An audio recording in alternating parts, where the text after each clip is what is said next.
Volspoed, episode 13. Dit was die lekkerste wat Renier nog toets geskryf het. Hy is seker dat hy 100% vir sy sketse en byskrifte van die oor gaan kry. Gewoonlik rammel die leerders vraestelle af, want dan mag hulle buite gaan speel of huis toe gaan op 'n Vrydag. Nie Renier nie, nie vandag nie. Hy teken en hy skryf en juffrou Campbell kom staan naderhand hier neffens hom, seker om te kyk of hy nie kripnotaatjies weggesteek het of iewers afkyk nie. Onnodig. Renier se Monza oor gebeur uit sy kop, uit sy geheue. Hy het dit geswat met die hulp van oom Christo. Hy sien selfs uit om oor die neus en oog te kom eksamen doen volgende week en die week daarna. As oom Christo hom sal help, selfs oor bytjies en blommetjies. Hy skryf en skets, totdat juffrou uiteindelik sê, sit jou potlood en pen neer, meneer Du Plessis. Die tyd is verstreke. Maak seker dat jou naam bo aanstaan, anders dink ek dalk dat dit iemand anders se werkstuk is. Hoekom skryf ek gewoonlik verskriklik lelik? Vra hy verontwaardig. Nie vreeslik lelik nie, net hopeloos te min en effens onherkenbaar, lag sy. Wel, party van ons is manne van min woorde, maar hierdie een is my meesterstuk. Hy sit die papier met groot gebare na hande. Dit lyk nogal so, ek kan nie wag om dit na te sien nie. Mooi so Renier, jy weet jy die vermoë om een van ons sterstudente te wees. Dalk word jy ook eendag 'n dokter, net soos jou oom Christo. Nee, nie maklik nie, antwoord hy met oortuiging. Maar daar kry juffrou Campbell ook brownie punte by hom. Sy het die potensiaal om weer sy gunsteling juffrou te word. Sy moet net so volhou. Hy gooi sy swaar skooltas oor sy skouer en stap na die busstop toe. En amper laat val hy sy skooltas en koes agter 'n struik in. Tussen die enigste paar ander leerders wat alreeds daar by die busstop wag, is Melanie, die mooie.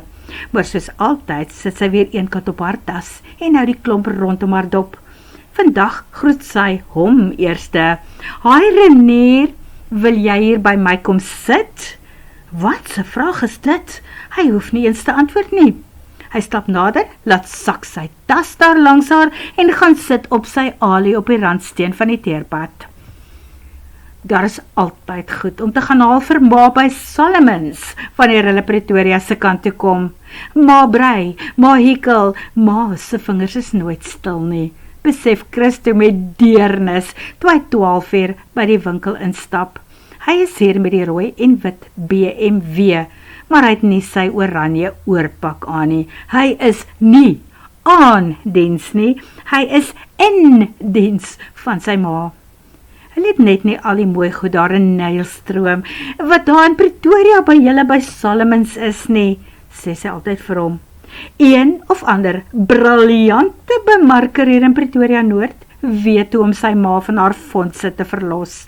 En sy gee dit met liefde, want sy en haar maatjies speel al te lekker met die wolletjies en goetertjies. Christo vat die pakkie by die vrou. Dankie, moet ek iets betaal? Nee, mevrou Du Plessis het klaar betaal. Wil jy seker maak of alles in jou pakkie is?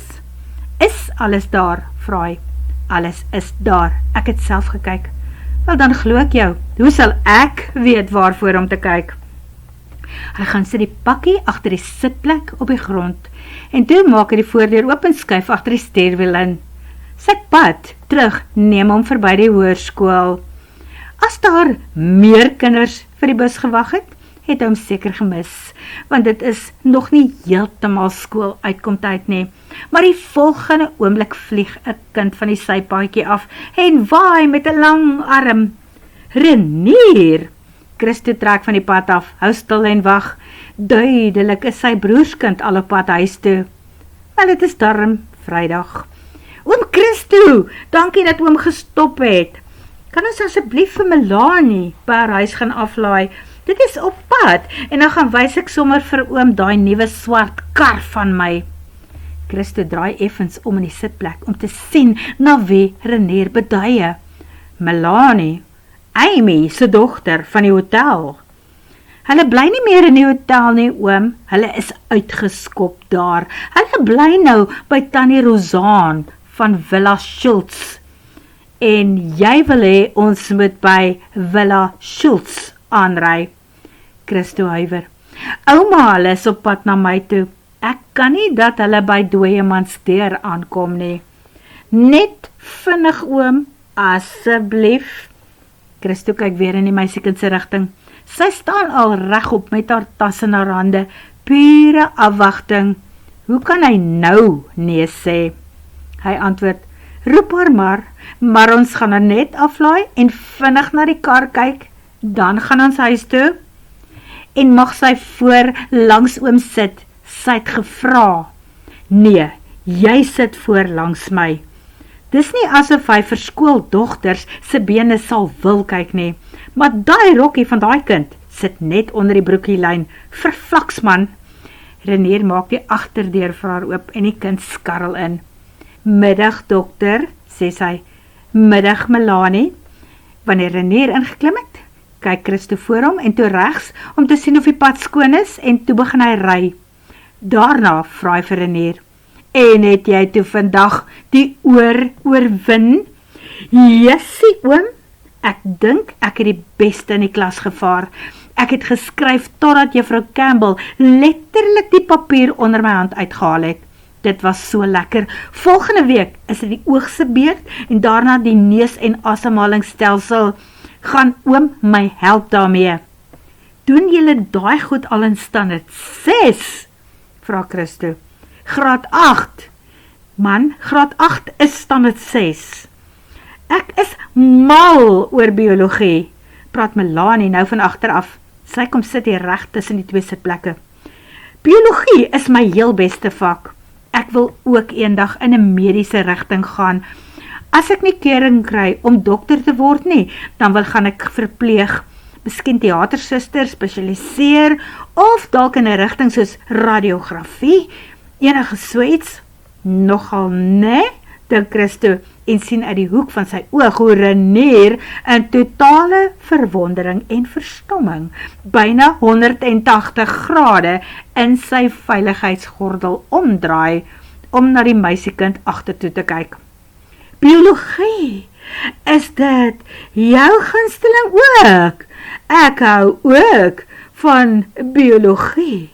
Melanie, en amper keer Christo die beamer 180 grade om, op sy dak van verbasing, het Renier nie net gister vir hom vertel hoe hy biologie haat nie. Sodra hy kan vakke kies, byt daai een glo nie stof. Christo moet keer om nie hardop te lag nie, maar hy gee sy neefie 'n sydelingse kyk.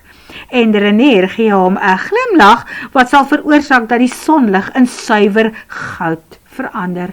So lyk 'n engelkind. Nee, maar hy gaan nie medies doen nie, vertel hy vir Melanie. Hy gaan jaag. En dis deels die rede hoekom hy so agter die swart klein prefekkie aan is. Daai voortjie gaan sy eerste jaagkar word. Daai voort, no ways, verklaar sy. Well, watch this space, verseker Renier haar. Maar sy moet dit asseblief nog nie vir Tannie Rozaan vertel nie, want hy sal dit eendag self doen.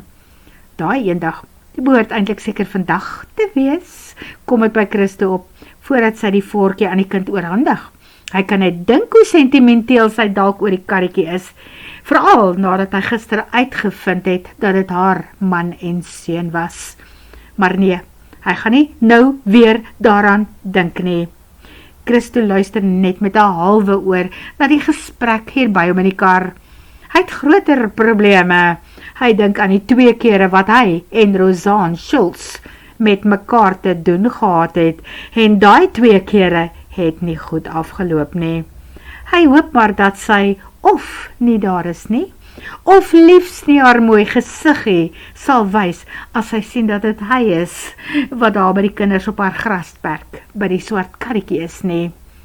Anders sal sy hom seker weer boet dat hy daar trek, dalk met daar dieselfde steweltjies waarmee sy spreekkamer se deur geskop het.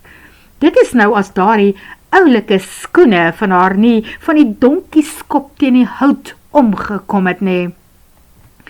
Maar dit was voordat René vir hom vertel het van haar man en seun. Nie dat dit eintlik sy persepsie van haar behoort te verander nie. Hartseer en verlies maak nie 'n slegte persoonlikheid beter nie. Party mense raak daarvan net meer misluk, soos sy. En hy kan dit sekerlik verstaan, want dit is erg. Dit is waarskynlik die heel slegste ding wat met iemand kan gebeur. Hy weet dit self, hy sien dit mos, hy sien wat doen dit aan mense. Maar hy ken baie mense wat meer menslik aan die kant uitgekom het. Maar daai enetjie, daai Schultzie, is no ways.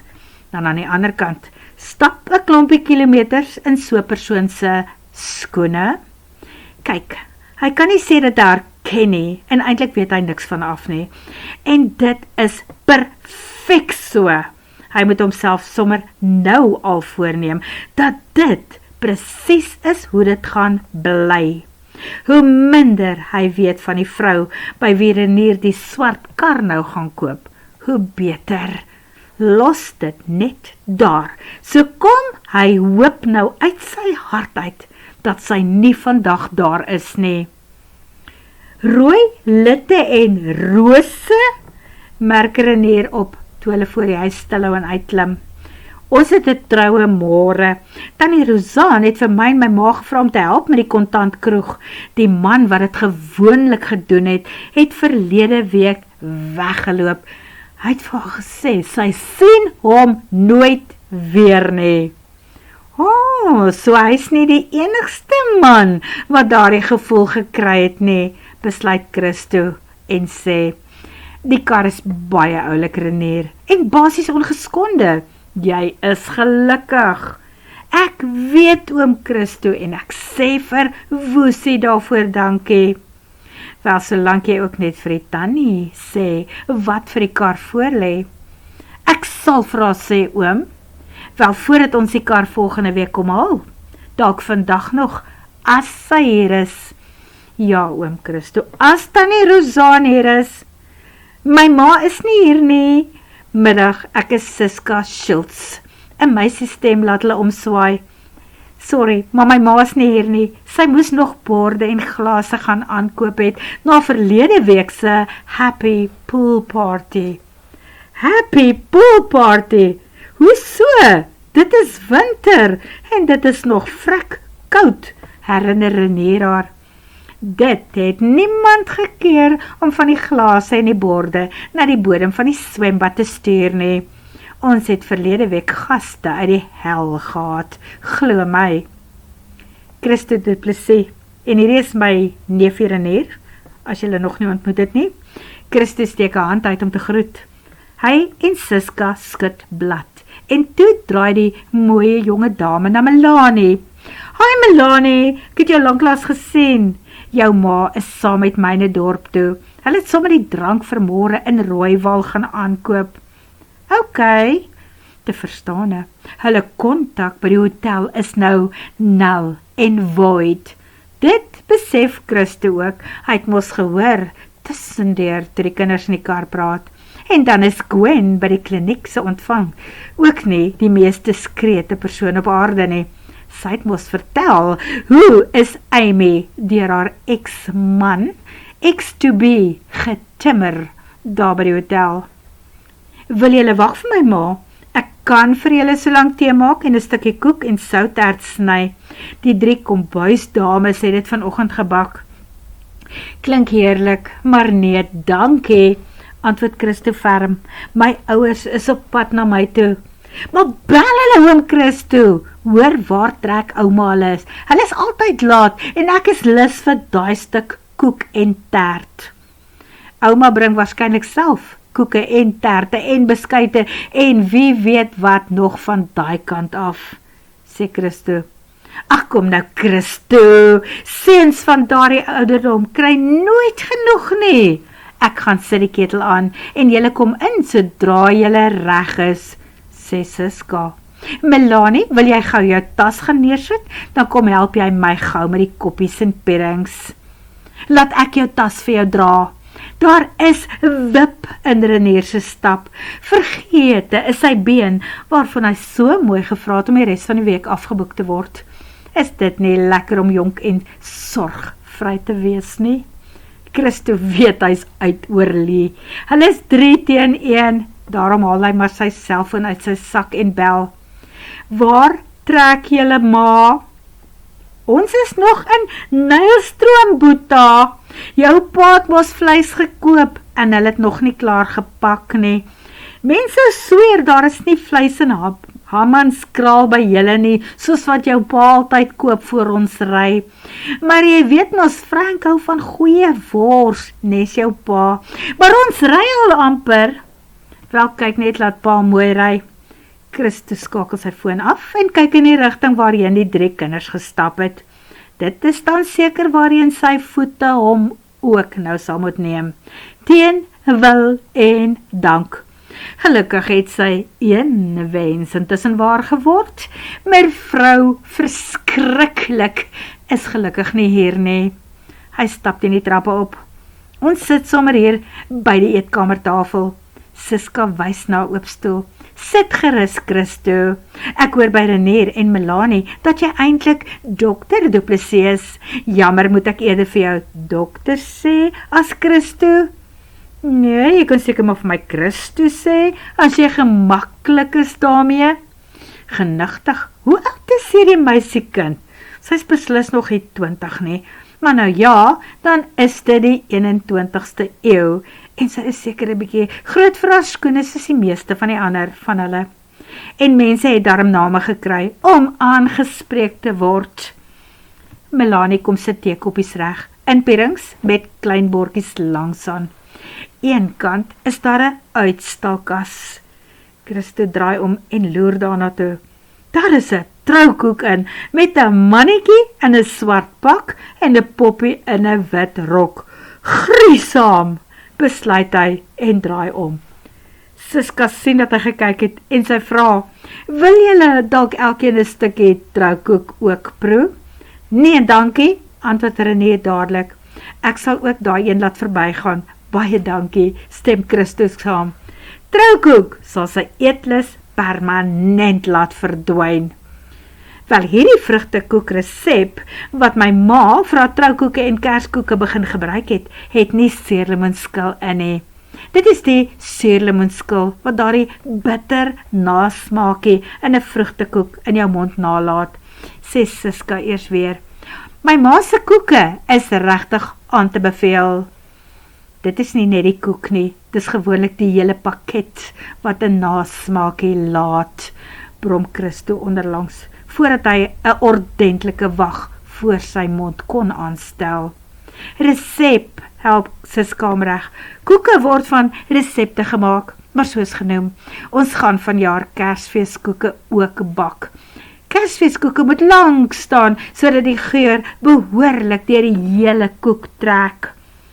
Dit is die eerste keer dat ek hoor van 'n koek wat beter raak met ouderdom. Is dit dan soos goeie wyn? Vra René in sy stomme 14-jarige onskuld. En Christo raak besig met sy koppie tee. Hierdie koeke kry so eenmal 'n maand 'n bietjie brandas of sherry oor, dan bly dit vreeslik klam en heerlik, sê Siska. Ja, want ek hou nie van droë koeke nie, verklaar René, en ook nie van ou koeke nie. Miskien as jy dit 'n Kersfeeskoek noem, dan sal ek en my oom daaraan ook proe. Reg! Siska bring 'n tapperbak nader. Sy sny 'n stukkie van 'n eislike grootkoek af en verdeel dit in kleineres. Ek is nie synig nie, maar kyk eers of jy daarvan hou, voordat ek vir julle groter stukkies afsny. Die Du Plessis proe maar langtand, maar uiteindelik besluit Christo dat dit die beste van sy soort is, wat hy tot nou toe probeer het. So gaan jy 'n koek by my bestel, Christo? Vra Siska. My oom is alleen, wat wil hy met so groot koek maak? Vra René. opsny en vries, en dan het hy heel jaar vrugtekoek in die huis. Weet jy hoe lekker is dit met vla en room? Klink na 'n gawe plan vir my. Buitendien het ek 'n eislike groot familie, wat gereeld sal kom saam Kersfeeskoek eet, en personeel by die kliniek. En ek kan dalk vir oupa en ouma ook daarvan afsny, en dan kan hulle dit daar by die oog saam met vriende geniet. Wat kos so 'n koek? Vra hy. Sjoe, 'n plaas se geld. Dan koop hy maar 'n plaas om die meisie te ondersteun. Vir haar, let wel, nie vir haar ma nie. Jy kan my naam maar opskryf, Siska, ek sal een vat. Sy trek 'n skryfblok nader. Naam en selnommer. Hy is duidelik die eerste ou wat bestel. Julle sal moet 'n deposito neem van elkeen wat bestel, anders verdwyn die mense hier nader aan Kersfees. Waarskie Melanie met haar besigheidsin. Daarna kry hulle elkeen 'n stukkie soutert en 'n snytjie sjokoladekoek. En terwyl Christus hy laaste bietjie tee drink en die laaste bietjie koek eet, is daar 'n beweging by die hek, wat hulle mos van hier af kan sien. Christo voel hoe sy nekhare begin kriewel, want dit is Rozaan, wat met haar groot wit Audi inry. Sy parkeer voor die stoep en kom haastig teen die trappe opgehardloop, terwyl sy van ver af uitroep, wat is hier aan die gang? Wie het seer gekry? Op haar hakke is Amy. Siska hardloop hulle tegemoet. Nee, moenie skrik nie, niemand het seer gekry nie, ontspan. Christo en Renier het net vir Melanie huis toe gebring. Maar daar staan 'n nooddienste kar hier buite. Rozaan verskyn in die deur en sy staan sommer met haar hand op haar keel van skok. Middag, Dr. Christo, groet Amy, en toe draai sy na Rozaan. Nee man, ontspan, Dr. Christo, ry met daai BMW. Het jy nog nooit gehoor van die low flying first responder dokter van hier nie? Word vervolg. En dankie dat jy na ons storie luister.